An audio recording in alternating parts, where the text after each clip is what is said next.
Hello, this is Lady Boulay, and I hope you're having a beautiful day.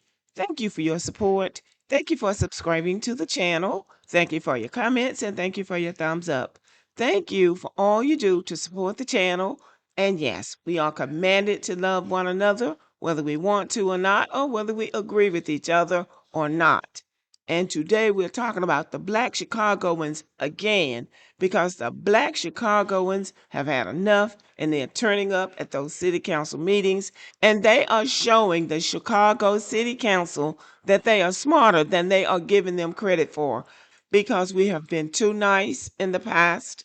We have not made our feelings known, and people think they can push us around. Now, white people have pushed us around since we came here because we came here in a very weakened position in slave ships. And we've had to work our way up so that they can see our humanity.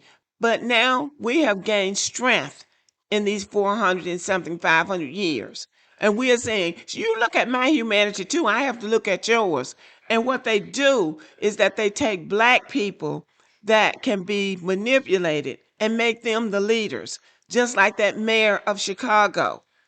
He has no business being the mayor of Chicago because he will advocate for all of the people except his own people.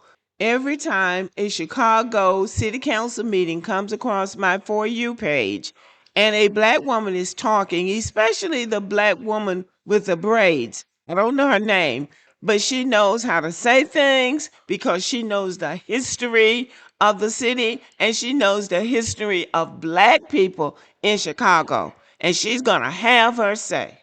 So I give her the respect that she deserves and I stop and listen. So black Chicagoans have had enough, and they're letting the world know that they've had enough.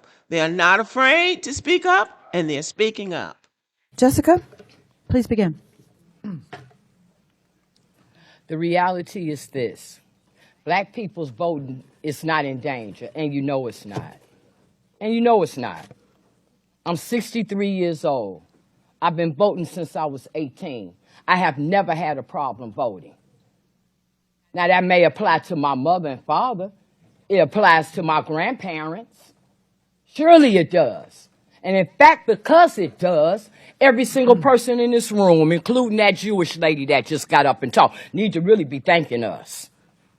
Really need to be thanking us for getting y'all the right to vote, for getting y'all the right to be here, instead of sitting up here manipulating the Voting Rights Act like something's getting ready to happen to our right to vote, when you know that's not true. So it seems like they're having a Chicago City Council or some kind of meeting that they have in Chicago. And Chicago is a Democratic city. So they have called the community out, the black people out, to say that their voting rights are at risk. They're trying to use what's happening down here in the South to scare black Chicagoans into voting. So they will go to the polls and vote Democratic. So this woman is letting them know she's not falling for it. She knows better because what's happening down here in the South does not affect what's happening in Chicago. So now you all gonna drag black people in here, definitely some senior citizens, and gonna have them come up here and talk about how they scared to vote. How this messed up their right to vote. Women need to vote.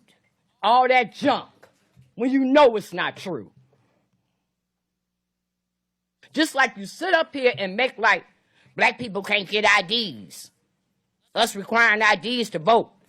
It's gonna stop black people from voting. Why black people ain't got IDs? Black people have ID. Black people can get to the polls. That's what the Democrats were saying. Oh, black people can't get to the polls. And one of my sister's pastors said, well, they can get to the casino. If they can get to the casino, they can get to the polls. Black people have ID and black people can get to the polls. So they're just telling all these lies about black people, trying to make it seem like we are like we were 60, 70 years ago. We are not.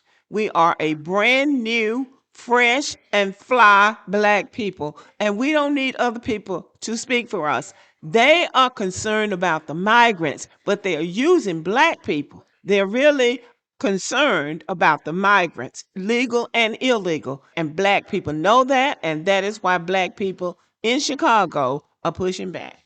The mistake that people keep making all over this country is in thinking that they are dealing with black people from 50 or 60 years ago. Black people are aware of what's going on in this country. Black Chicagoans are not confused, they're not misinformed, and they're not being dramatic. They are watching their city government make decisions that directly affect their neighborhoods, their property, and their future. And they're saying enough. And it's not about hating immigrants, although they probably don't like them that much. And it's not about blaming the immigrants. It's about poor governance, disrespect, and decisions made without the people who built these neighborhoods being a part of the decision.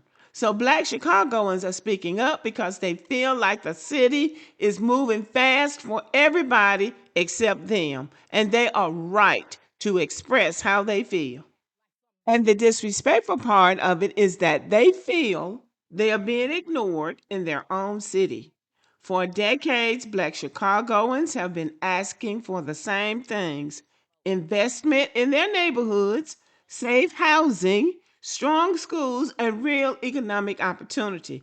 They haven't seen that, not in any real numbers, but they see immigrants coming into the city getting free housing, they're having their schools, their parks, and they're just having their neighborhoods really reconstructed for the immigrants. And some of them are illegal, I would say.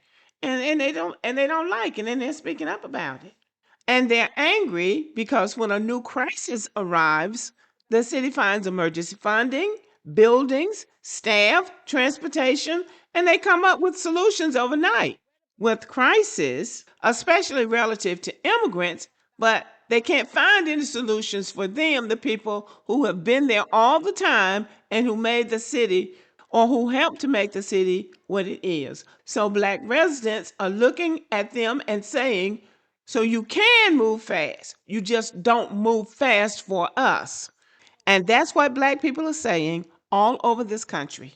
You can do it when you want to, you just don't ever want to do it for us. So Black residents are saying that it feels like they're being used as the city's solution zone, not its priority zone. And they're saying to the city, you closed our schools, you shut down our programs, and now you're taking the same buildings and using them for something we never agreed to, which is housing migrants, legal or illegal, we don't know. But that's where the anger is coming from.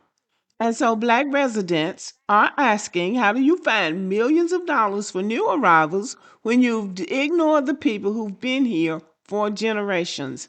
How do you open shelters overnight but leave Black homelessness untouched for years? How do you repurpose buildings in our neighborhoods without even asking us?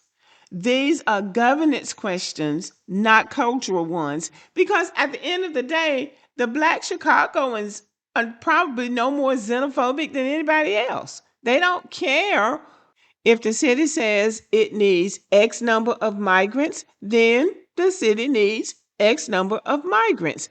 But the Black people don't want their neighborhoods to be used for them to accommodate the migrants.